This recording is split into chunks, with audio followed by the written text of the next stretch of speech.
The sound of their laughter cut deeper than the crash ever did. There they were, my husband and his mother, carelessly tossing my belongings into garbage bags while cracking jokes about my defective parts. I stood frozen in the doorway of what was supposed to be our forever home, watching them destroy my life with smiles on their faces. My name is Ariel, and 6 months ago, I nearly died in a car accident. Helen was behind the wheel, driving like a maniac despite my pleas to slow down. The last thing I remember before everything went black was her dismissive scoff. "Don't be so dramatic, dear." I woke up in the hospital to learn I'd never be able to have children. Donald held my hand that first day, promising we'd get through it together. Looking back, I should have noticed how his mother smirked in the corner of my hospital room. "Oh, look what I found!" Helen's shrill voice snapped me back to the present. She dangled my wedding album between 2 fingers like it was contaminated. "Should we burn it, Donald?" "Just toss it," Donald replied, not even looking up from his phone. "Tiffany and I will make better memories." The name hit me like another collision. "Tiffany?" Donald finally met my eyes, his face devoid of any warmth. "Yes, Tiffany, someone who can actually give me the family I deserve." He walked over, handing me a manila envelope. "The divorce papers are inside. Sign them quickly. Tiffany's lease is up next month, and she'll need somewhere to live." "You're moving her into our house?" My voice cracked. "The house I designed?" Helen laughed again, that horrible tinkling sound that always reminded me of breaking glass. "Oh, honey, it was never really your house. You were just keeping it warm for someone more suitable." I watched them continue their cruel inventory of my life, separating what they deemed worthy of keeping from what they'd discard. 10 years of marriage reduced to garbage bags and casual cruelty. "The movers will be here in an hour," Donald announced, checking his watch. "You should probably wait outside. Wouldn't want to make things awkward." "Awkward?" I repeated, anger finally breaking through my shock. "You're kicking me out of my own home and worried about things being awkward?" Helen stepped forward, her designer heels clicking against the hardwood floors I'd personally selected. "Now, Ariel, let's not make a scene. You must have known this was coming. After the accident—" She paused, her lips curling into a practiced look of sympathy that never reached her eyes. "Well, what use is an interior designer who can't design a nursery?" The words were meant to break me, and maybe a few months ago they would have. But something inside me had hardened during those lonely nights in the hospital, during those physical therapy sessions neither of them bothered to attend. I turned and walked to the study, my study, ignoring their protests. In the bottom drawer of my desk, behind old tax returns and warranty cards, was a document my father had insisted I keep safe. "Just in case," he'd said, hugging me tight after the wedding. Because sometimes love isn't enough. My fingers closed around the folder, just as Donald appeared in the doorway. "What are you doing? The study is off limits." I pulled out the prenuptial agreement, the one his mother had actually insisted upon, believing it would protect her precious son from my gold-digging ways. But my father, ever protective, had added his own clause, one that Helen had been too arrogant to read carefully. For the first time since walking into this nightmare, I smiled. "You know what's funny, Donald? You and your mother have spent the last hour laughing at me, but I don't think you're going to find this very amusing at all. What are you talking about?" Helen appeared behind him, face flushed with irritation. I carefully tucked the document into my purse. "You'll find out soon enough, but for now—" I walked past them, head held high. "I think I will wait outside. I have a very important call to make to my lawyer." As I stepped onto our front porch, my front porch, I could hear Helen's voice rising in confusion. "Donald, what clause is she talking about?" I pulled out my phone and dialed Jerome's number, my father's oldest friend, and the lawyer who drafted that prenup. My hands weren't shaking anymore. For the first time since the accident, I felt steady, strong, and absolutely certain about what came next. Sometimes karma needs a little help, and I was about to become its favorite assistant. Jerome's office hadn't changed in the decades since my father first brought me here. The same leather chairs, the same wall of law books, the same comforting smell of coffee and old paper. But today, everything felt different. Today, I wasn't here as my father's daughter. I was here as a woman, ready for war. "Show me the clause again," Jerome said, adjusting his reading glasses.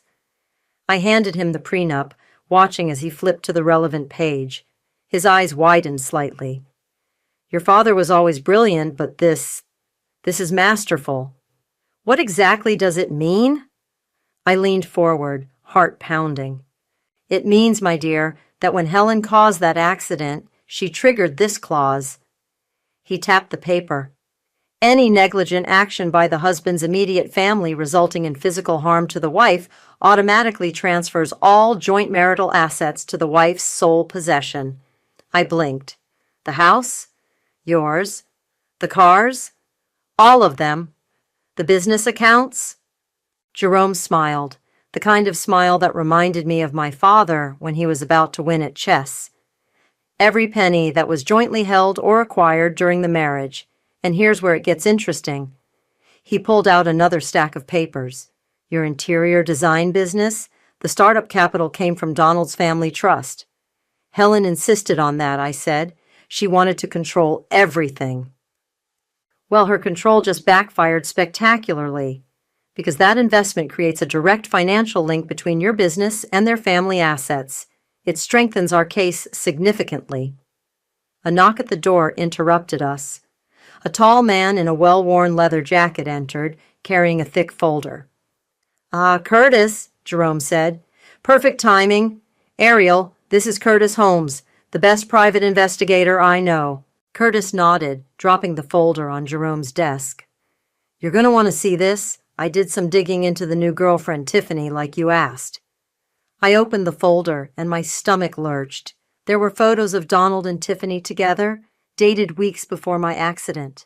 Text message records, hotel receipts. He was cheating before the crash? My voice sounded distant to my own ears. "Gets better," Curtis said, pulling out more documents. "Or worse, depending on how you look at it. Your mother-in-law's been paying Tiffany's rent for the past 3 months." Jerome whistled low. "They planned this. The accident might not have been intentional, but they definitely used it as an excuse to push you out." My hands were shaking again, but not from fear this time. "What do we do now?" "Now?" Jerome's eyes gleamed. "Now we serve them eviction papers. The house is legally yours, Ariel. They have no right to be there, let alone move another woman in." "But they'll fight it," I said. Curtis chuckled. "Let them try. I've got witness statements from the accident. 3 people saw Helen running that red light. She was on her phone, arguing with someone. The police report backs it all up. And I've already filed the property transfer papers," Jerome added. "They're being processed as we speak. Donald and Helen are about to learn a very expensive lesson about karma." My phone buzzed, a social media notification. Donald had just posted a picture of himself and Tiffany in my living room, champagne glasses raised. The caption read, "New Beginnings." "When can we serve the papers?" I asked, my voice steady. Jerome checked his watch. "The moving truck you requested is already on standby. We can have everything in motion within the hour." "Do it," I said, standing up. "And Jerome, make sure there are plenty of copies of those photos of Donald and Tiffany. I want Helen to see exactly when her precious son started cheating." As Jerome made the calls, I stared out his office window at the city below. Somewhere out there, Donald and Helen were probably still laughing, thinking they'd won, thinking they'd successfully disposed of me like last season's furniture.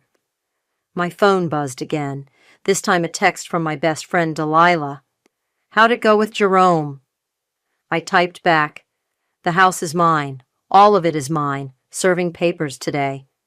Her response was immediate. "Want me there for moral support when it all goes down?" I smiled, remembering all the times Delilah had stood by me while Helen tried to undermine my confidence, while Donald slowly pulled away after the accident. "Yes," I replied. Come watch karma do its thing. Jerome's voice pulled me back. Ariel? The movers are in position. The servers are ready with the papers. It's time.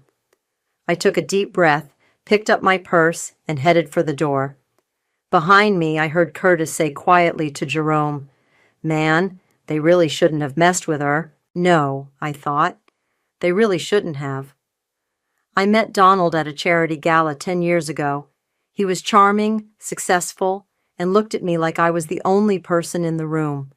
Helen was there too, of course. She was always there. I remember her eyes scanning me from head to toe, lips pursed in disapproval at my off-the-rack dress. You're an interior designer? She'd asked, voice dripping with condescension. How quaint. Now, sitting in my car outside what was still legally my house, I scrolled through Donald's social media feed. There they were, Donald, Helen, and Tiffany, posing in my carefully curated living room, the room where I'd spent months selecting every piece, matching every color. Tiffany was wearing my favorite armchair like a throne. Look at this, I said to Delilah, who sat beside me in the passenger seat. Helen's already tagged Tiffany in the country club's private group, welcoming our newest member to the family. Delilah leaned over, her face darkening. That's the same group they kicked you out of last week, right? Yep. Helen told everyone I'd had a mental breakdown after the accident. I clicked through more photos. Oh, this is rich. They're planning a housewarming party. In my house. My phone rang. It was Curtis. You're going to want to hear this, he said without preamble. I found Tiffany's old Instagram account, the one she deactivated right after your accident. I recovered the archived posts. And? She and Donald were at the same resort in Cabo last March. Different photos, same location, same dates. 3 months before your accident. My stomach churned. That was our anniversary weekend. Donald said he had to work. There's more, Curtis continued. I've got credit card statements showing dinner reservations, hotel bookings, all going back almost a year. And get this. Helen's been making regular deposits into Tiffany's account since January. Delilah grabbed my phone. Are you saying Helen was funding their affair? Looks that way, Curtis replied. She was basically paying Tiffany to pursue Donald. I watched another car pull into my driveway, more guests arriving for their impromptu celebration. Through the window, I could see Helen directing caterers, pointing imperiously at my dining room. The servers are in position, Curtis said. Jerome's got the police on standby in case things get ugly. You sure you want to do this now? I thought about all the dinner parties where Helen had subtly criticized everything from my cooking to my inability to give her grandchildren. The way Donald had slowly adopted his mother's cruel comments, disguising them as jokes. Yes, I said firmly. Let's do it now, while they have an audience. I nodded to Delilah, who pulled out her phone and started recording. Then I dialed the number Jerome had given me. Send them in, I said.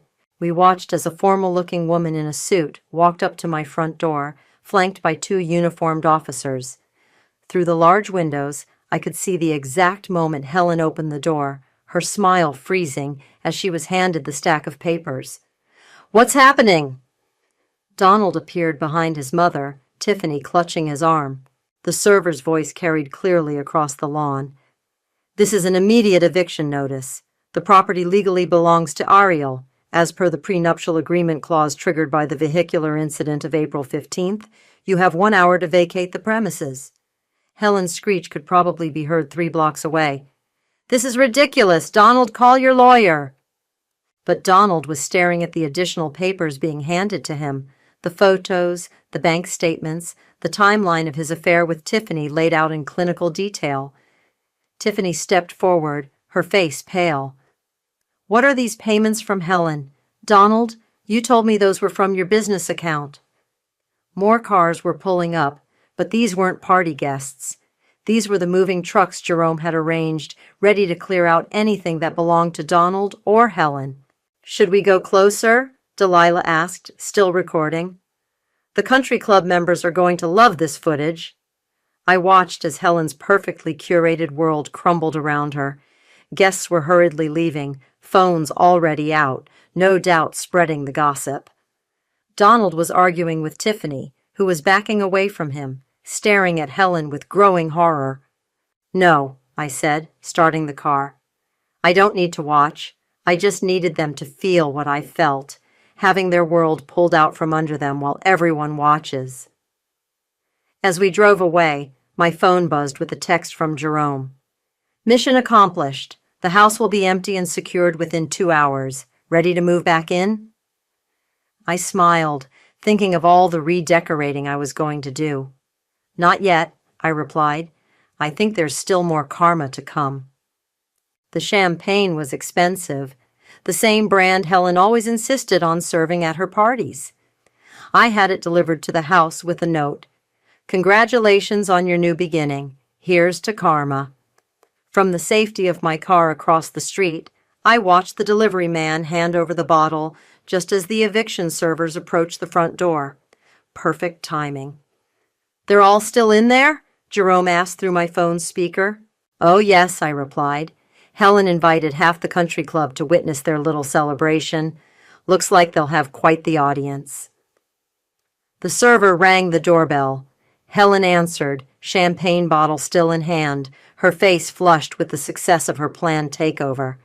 I couldn't hear the exact words, but I saw the moment her expression changed, from confusion to disbelief to rage. "You can't do this!" Helen's voice carried across the manicured lawn. "This is my son's house!" The server remained professionally calm, holding out the thick stack of documents. "Ma'am, these papers clearly state—" "I don't care what they state." Helen tried to slam the door, but one of the officers blocked it with his foot. "Mrs. Thornton," the officer said, "this is a legal eviction notice. You need to comply." Donald appeared behind his mother, Tiffany hovering uncertainly in the background. "What's going on?" The server handed him his own set of papers.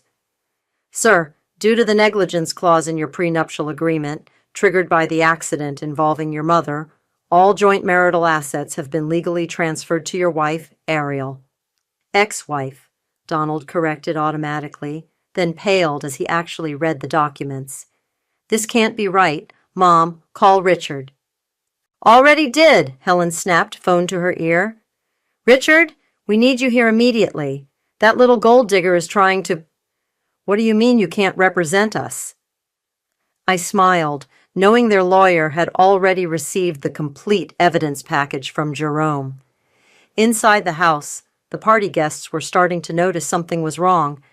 I could see them gathering near the windows, phones raised, recording everything. "The moving truck is here," Jerome updated me, "and the locksmith is standing by." Right on cue, a large truck pulled up to the curb. Professional movers began unloading equipment while Helen's carefully selected party guests started streaming out the front door, whispering among themselves. "This is absurd!" Donald was shouting now. "You can't just take my house!" "Your house?"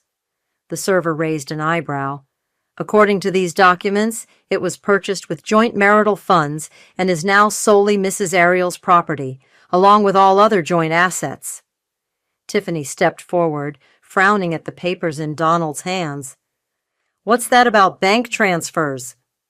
Before Donald could stop her, she grabbed one of the documents, the one detailing Helen's payments to her secret account. "What is this?" Tiffany's voice rose. "Helen's been paying me?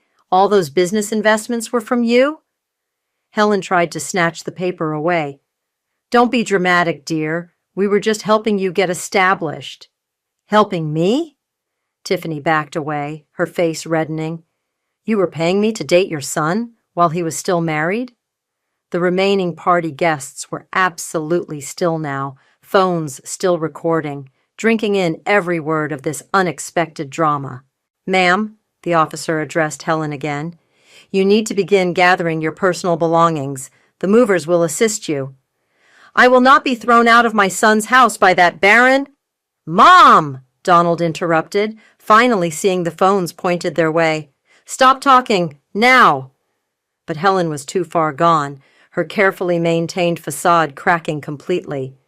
"This is all your fault," she screamed at Donald. "If you had just divorced her quietly like I told you to—" Like you told him to? Tiffany's voice cut through Helen's tirade. How long have you been planning this? The movers were already entering the house, beginning to separate Donald and Helen's belongings from the house fixtures. The locksmith waited patiently by his van. My phone buzzed with a text from Delilah. Country club group chat is blowing up. Helen's getting destroyed. Another buzz, this time from Curtis. You've got a visitor heading your way. Tiffany just left the house. I looked up to see Tiffany walking toward my car, her face set in determination. Behind her, Donald was trying to prevent his mother from throwing my champagne bottle at the movers while party guests hurried to their cars, no doubt racing to spread the gossip. Should I stay on the line? Jerome asked, concern in his voice. No, I said, watching Tiffany approach. I think it's time for a different kind of conversation. I ended the call just as Tiffany reached my window. Her eyes were red, but her voice was steady. We need to talk, she said. I think they've been lying to both of us. The coffee shop was quiet, tucked away from the chaos we'd left behind. Tiffany sat across from me, staring into her untouched latte, her perfectly manicured nails tapping nervously against the ceramic mug. He told me you were cold, she said finally, that you'd changed after the accident, become obsessed with work, refused to try fertility treatments. I pulled out my phone, opening my medical records. Here's what really happened. The crash crushed my pelvis. Helen was texting while driving, ran a red light. The damage was... I swallowed hard. There weren't any treatments to try. Tiffany took the phone, her face paling as she scrolled through the hospital reports. He said it was a minor fender bender, that you were exaggerating for attention. Donald's good at rewriting history, I said, but I'm guessing you're starting to figure that out. She reached into her purse, hands shaking slightly, and pulled out the financial documents from the eviction papers. These payments from Helen, I thought they were business investments. Donald said his family's company was backing my startup. What kind of startup? A wellness brand, organic supplements, that sort of thing. She laughed bitterly. God, I'm such an idiot. There is no startup, is there? She was just paying me to be with her son? I took a sip of my coffee. How did you meet Donald? At a gym. He said it was coincidence, but... She trailed off, realization dawning. Helen was there first. She struck up a conversation, mentioned her single son who loved fitness. She orchestrated the whole thing, didn't she? Curtis, my investigator, found something interesting, I said, pulling out more papers. Your gym membership was paid for by Helen's personal account, 3 months before you accidentally met Donald. Tiffany's face crumpled. I'm going to be sick. It gets worse, I continued, sliding over another document. These are loan applications in your name. Donald's been using your personal information to secure business loans. What? She grabbed the papers, horror spreading across her face. I never signed these. No, but Helen did. She's gotten quite good at forging signatures over the years. Did the same thing to me early in my marriage. Opened credit cards, took out loans. Donald called it helping with the finances. Tiffany's hands were shaking so badly she nearly knocked over her coffee. There's over $200,000 in loans here, in my name. They're setting you up, I said quietly. Just like they set me up. Helen finds women she can control, Donald charms them, and then they slowly take everything. The only reason they didn't succeed with me was my father's prenup clause. Why are you telling me this? Tiffany looked up, tears in her eyes. Why help me after what I did to you? Because you didn't do anything to me. You're just another victim of their game. I pulled out one final document, a blank legal statement. But you could help me stop them from doing this to anyone else. She stared at the paper for a long moment. What do you need? Your testimony about the payments, the loans, everything. My lawyer thinks we can build a fraud case against both of them. Helen will destroy me, Tiffany whispered. No, I said firmly. She won't, because this time we're going to destroy her first. Just then, both our phones buzzed, notifications from the country club's social media group. Someone had posted a video of the eviction scene, capturing Helen's meltdown in high definition. Tiffany watched the clip, wincing at Helen's screaming admission about orchestrating the divorce. She really did plan it all, didn't she? The accident, the affair, everything. Yes, I said, and now she's going to pay for it. The question is, are you with me? She picked up the blank statement, her jaw set with determination. Where do I sign? I texted Jerome, Tiffany's on board. Get the fraud paperwork ready. His response was immediate. Already done. Helen's been busy today, trying to transfer large sums out of their accounts. Bank flagged it as suspicious activity. I showed Tiffany the message. Looks like they're already starting to panic. Good, she said, her voice hard. They should be scared. She looked up at me, eyes clear for the first time. I'm sorry about everything. I really thought I was the good guy in this story. We're both the good guys now, I replied. And Helen's about to learn what happens when the victims she created decide to fight back. My phone buzzed again, Curtis this time. You need to see this. Helen just tried to access your old business accounts. Got it all on camera. I smiled at Tiffany. Ready to watch karma in action? She straightened her shoulders, a fierce look replacing her earlier uncertainty. Let's take them down. The first text from Helen arrived at midnight.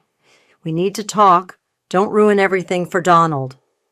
I showed it to Delilah, who was staying with me at my hotel suite. Here we go, right on schedule. Ignore it, she said, but my phone kept buzzing. Helen. Be reasonable. We can work something out. Helen.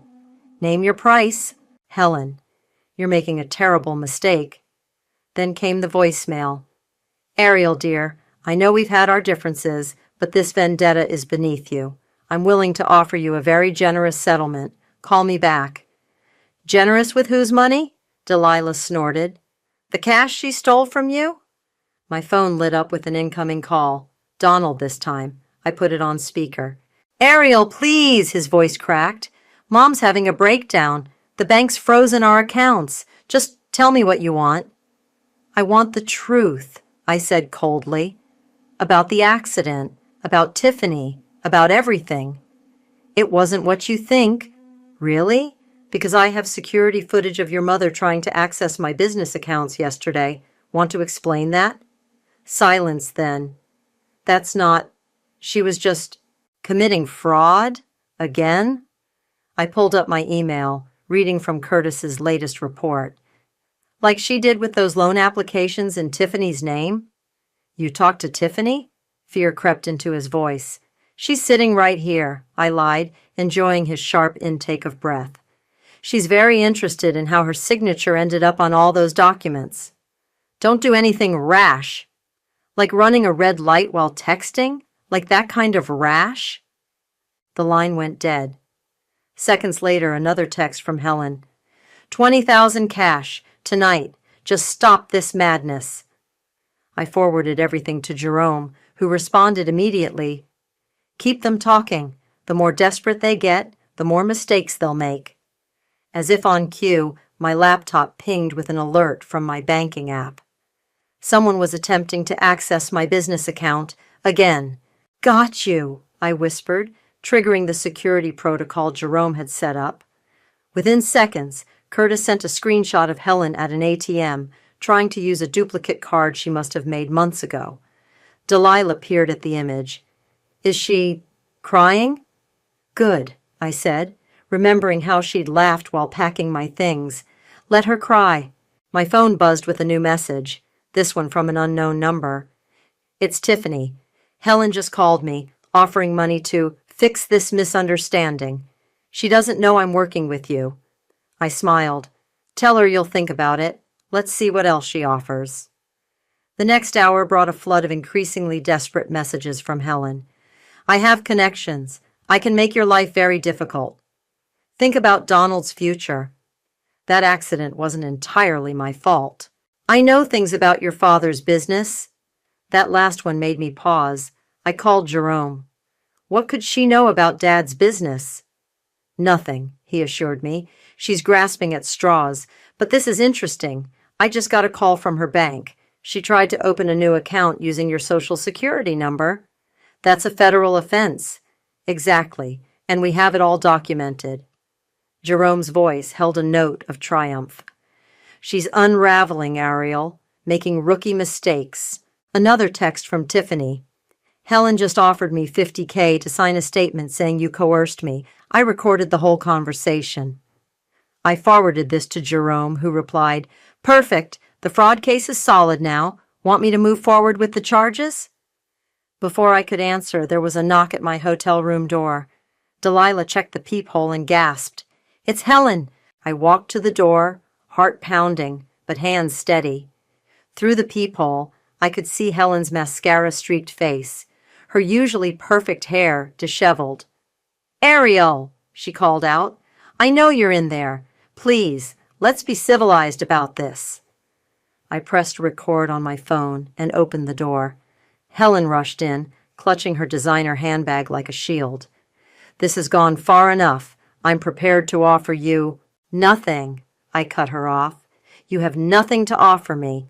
The house is mine, the business is mine, and in about... I checked my watch. 12 hours, the police will have enough evidence to charge you with fraud. She stumbled backward. You wouldn't dare. Watch me. I held up my phone, showing her the ATM footage. By the way, that card you tried to use? Every attempt was logged and reported to the FBI's Financial Crimes Unit. Helen's face crumpled. For a moment, I saw past the designer clothes and practiced poise to the desperate woman beneath. You're just like me, she whispered, using people, manipulating situations. No, I said firmly. I'm nothing like you. I'm just better at karma than you expected. The courthouse steps were crowded with reporters. Helen's financial crimes had made local headlines, especially after several other victims came forward with similar stories. I stood at the top of the steps with Jerome and Tiffany, watching Helen and Donald arrive for the hearing. Ready? Jerome asked, adjusting his tie. I nodded, gripping my folder of evidence. Inside were years of fraudulent documents, forged signatures, and the final piece, Helen's recorded confession from my hotel room. The courtroom was packed. I recognized faces from the country club, former friends who'd believed Helen's lies about my mental breakdown. They weren't laughing now. All rise, the bailiff called as Judge Martinez entered. Helen's lawyer spoke first, trying to paint a picture of a misunderstood grandmother-to-be who only wanted to protect her son. I watched the judge's expression darken as Helen dabbed at fake tears with a monogrammed handkerchief. Then it was our turn. Your Honor, Jerome began, we have documented evidence of systematic fraud spanning nearly a decade. Mrs. Helen Thornton didn't just cause an accident that severely injured my client. She orchestrated a complex scheme of financial manipulation and identity theft. Tiffany took the stand first. Her voice shook, but grew stronger as she detailed Helen's manipulation. She paid me to date her son, Tiffany testified, then used my personal information to secure fraudulent loans. When I discovered this and confronted her, she offered me money to lie in court. Donald's face went pale. He hadn't known about the loans. Next came the bank records, dozens of unauthorized transactions, forged signatures, fake accounts. With each new piece of evidence, Helen's composed facade cracked further. And now, Jerome said, we have Mrs. Thornton's own words. He played the hotel room recording. Helen's voice filled the courtroom. That accident wasn't entirely my fault. Then, moments later, her attempt to bribe me into silence. Helen's lawyer stood up. Your Honor, I need to confer with my client. Sit down, Helen snapped, standing suddenly. This is ridiculous. Everything I did was for my son. That woman, she pointed at me, was destroying our family's legacy. She couldn't give Donald children, couldn't maintain our social standing. Mrs. Thornton, the judge warned, I suggest you stop talking. But Helen was beyond stopping. She trapped my son with that prenup, used her father's connections to steal our property. The property you lost after causing an accident that left me unable to have children, I interrupted, my voice carrying across the courtroom. The accident you caused while texting about setting Donald up with Tiffany. The gallery erupted in whispers. Helen's lawyer looked like he wanted to disappear. I have a statement to make, Donald said suddenly, standing up. His lawyer grabbed his arm. Don't. No, Donald pulled away. I need to say this. He turned to face me. The accident. Mom told me she had proof you were cheating. Said we needed to follow you that day. But there was no proof, was there? She just needed an excuse to hurt you. Helen's screech echoed off the walls. Donald, shut up! She planned everything, he continued. The accident, Tiffany, the loans. I knew about some of it, but not all. I was a coward. I let her control everything because it was easier than standing up to her.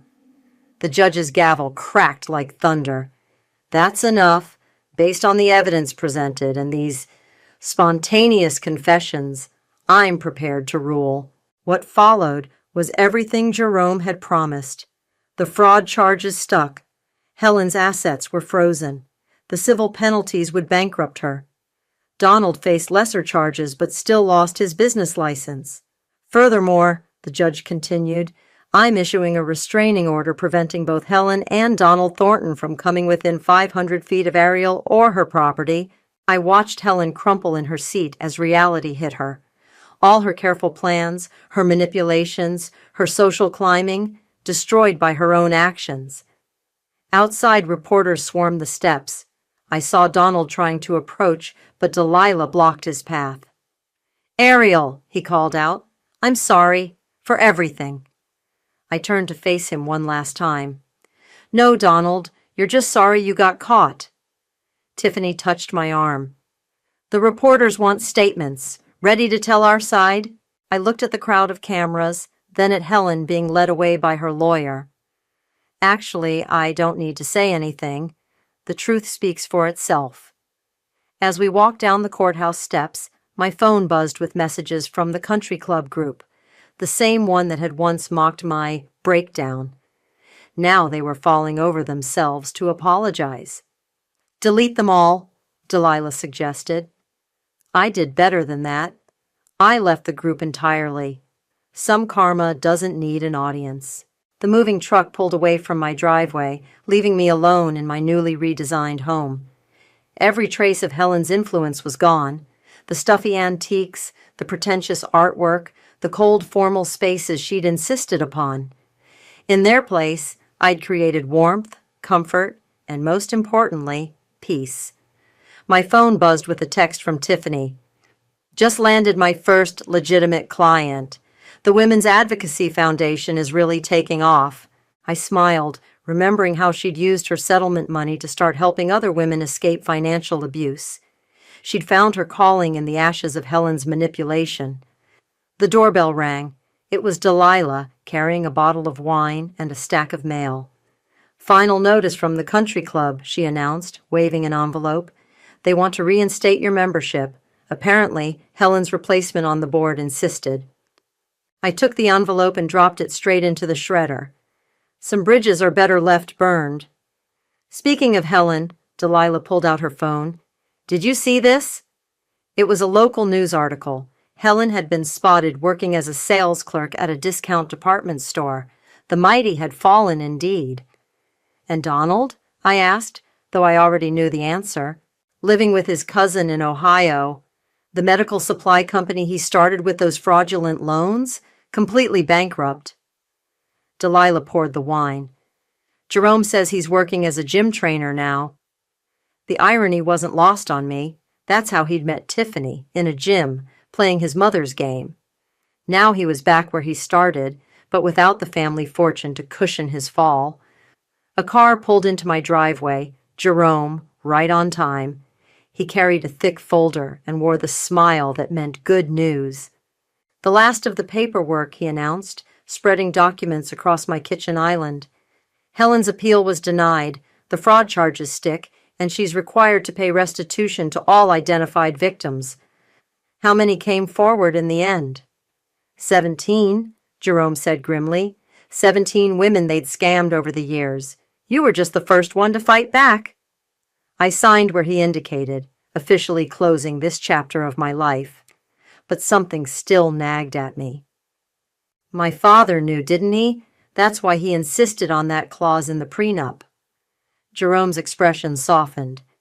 Your father was a good judge of character. He saw through Helen's facade at that first dinner.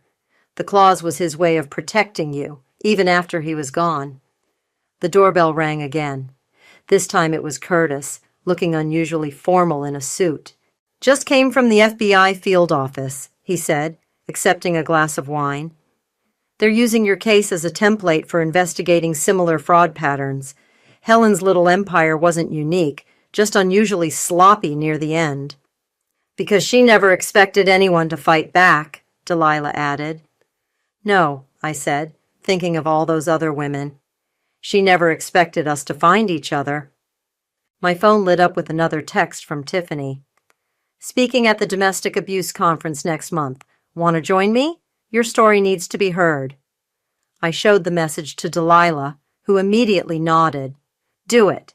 Help other women spot the Helens of the world before it's too late. Looking around my peaceful home, I realized something important. This wasn't just about revenge anymore. It was about breaking a cycle, about showing others that fighting back was possible.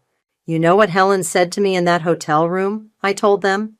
She said I was just like her, using people, manipulating situations. She was wrong, Jerome said firmly. I know, I replied, because everything I did was about exposing the truth, not hiding it, about facing consequences, not avoiding them. Curtis raised his glass. To karma? No, I corrected him, thinking of all the women who'd come forward, of Tiffany finding her purpose, of my father's protective foresight. To justice, the kind you fight for. We clinked glasses as the setting sun painted my living room in warm light. On my wall hung a single photograph, not of my wedding or the life Helen had tried to orchestrate, but of my father and me at my college graduation. He was smiling, proud and protective to the end. I touched the frame gently. You were right, Dad. Sometimes love isn't enough. Sometimes you need a good lawyer and an even better prenup. Delilah laughed, linking her arm through mine. And sometimes you need to let karma do its thing. No, I said, smiling at my chosen family gathered in my reclaimed home. Sometimes you need to give karma a little help.